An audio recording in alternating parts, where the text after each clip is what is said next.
I was getting angry with the kid's dad when we lived on the mountain. We had been married for, at that time, probably 12 years. Maybe 10 or 11, no, like 12, 11 or 12 years.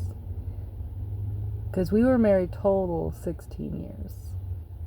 A year into moving on the mountain, which was off-grid, we built this little cabin out of downed trees, and we had an old generator that you had to start by cranking, and it was very difficult.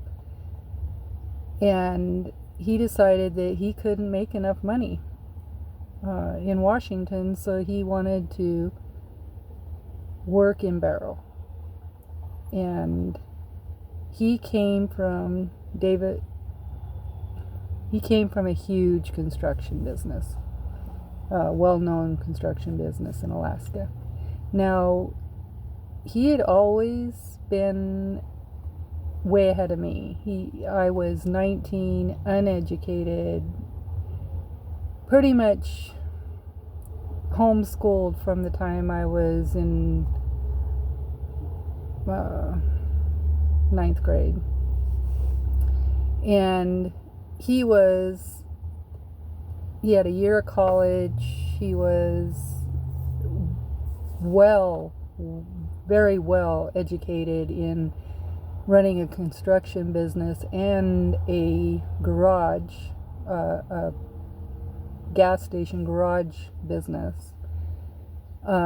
His father had done one, and then he had done the other, and they were known all over Alaska. So I didn't feel like I had a leg to stand on when it came to my belief system, and most of the time I could defer to him, and I respected him. He was not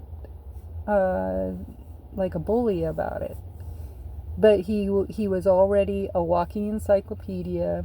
He already knew a lot about a lot more than I did, but that made it very difficult when I disagreed with him. We were best friends, considering I couldn't remember my past and he didn't talk about his.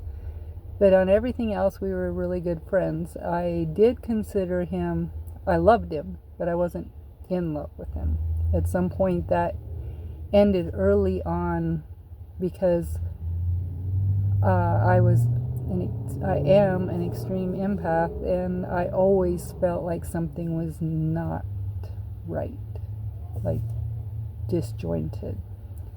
And I don't know if that had something to do with his past, or the fact that down the road, because I was raised so naive, and we were raised from a time when drugs were not this huge problem, and we didn't know a lot about them.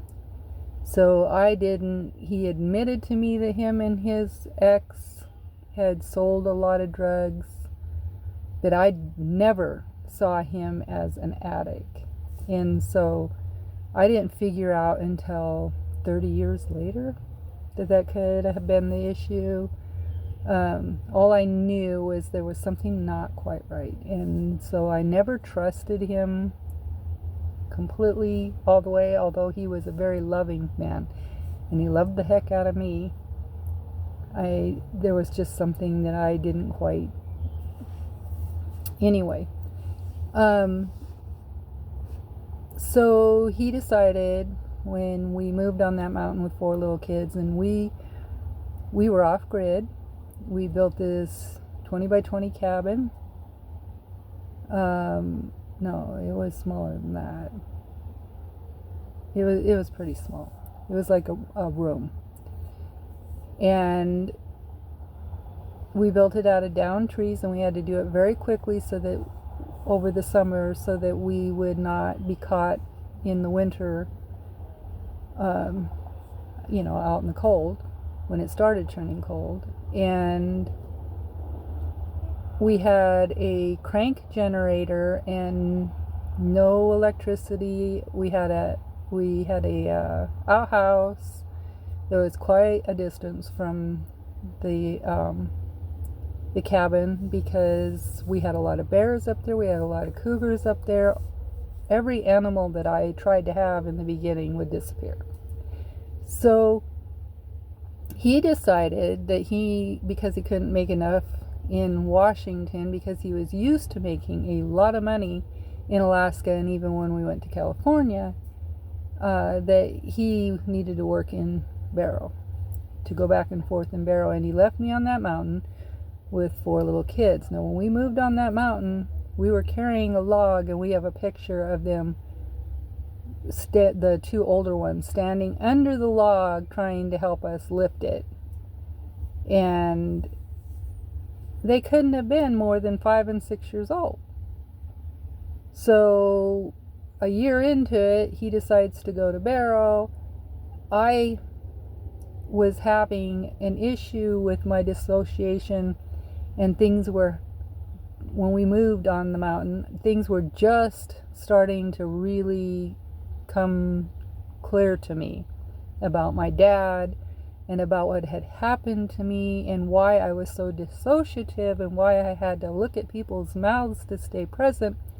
And I had spent my entire 20s feeling like I was floating. So when he made this executive decision, for the first time, we really started to clash. And we started to have fights that we never had.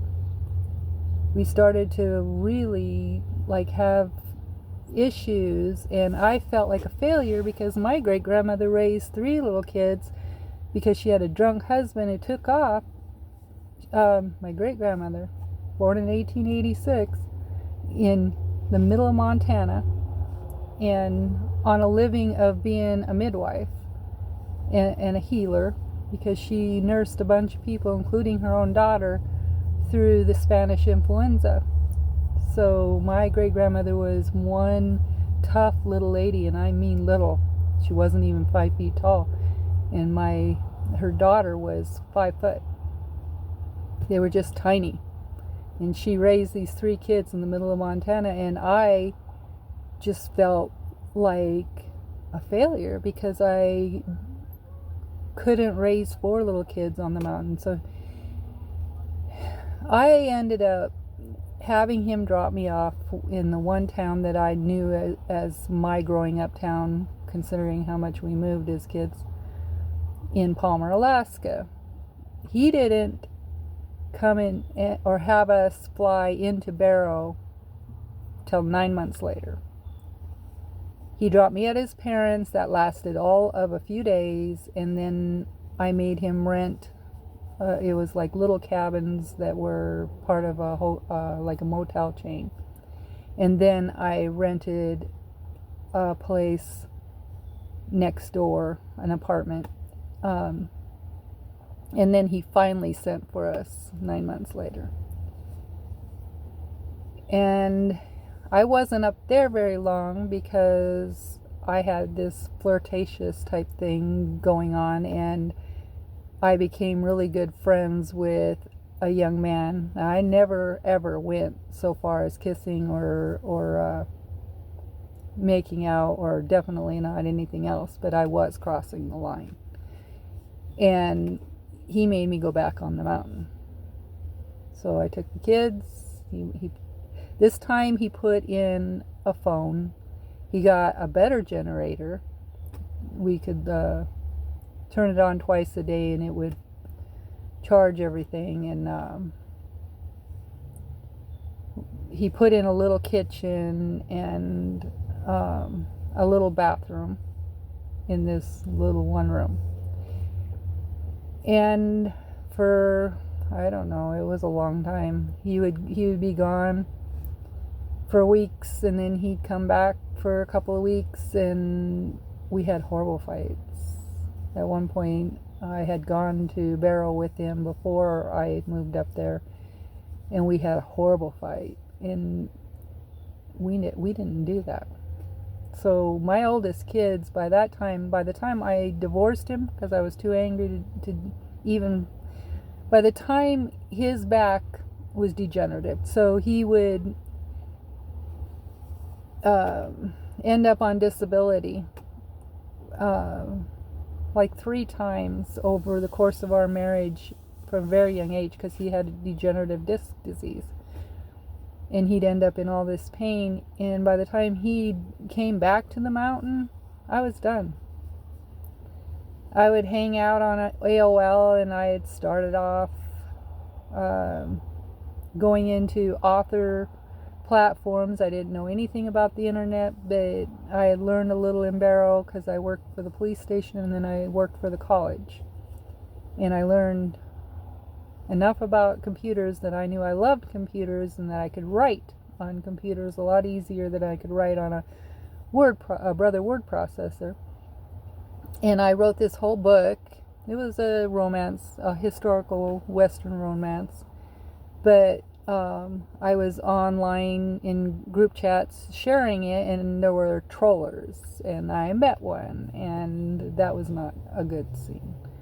And he convinced me that I was, by that time, because we were fighting so bad, that I was in a very abusive relationship. Well, my ex-husband had turned kind of deadly. He had choked me a couple of times, and apparently my youngest son witnessed one of those, and he threw a can at me one time that left a big purple bruise on my leg. And yeah, I mean, I saw it in a lot of ways as being a 50-50 thing, because I felt like I was pushing him to the edge, but he was pushing me to the edge. So it was just creating this horrible dynamic. And the angrier I got, because I didn't understand what was going on and why he had left me for 9 months before sending for us. And now I realize that maybe it had to do with what he was doing in Barrow. But I couldn't figure out what was going on, and I was just very, very angry about it. And back then I internalized, but I couldn't put words or even belief systems. I didn't want to believe bad things, so because that was the witness part of it. And this is what I want to get into, is how much of my religious upbringing had to do with my thinking process. I wasn't allowed to get a divorce, and I was miserable, and I felt like I was drowning. I felt like I was going under in quicksand. I needed out.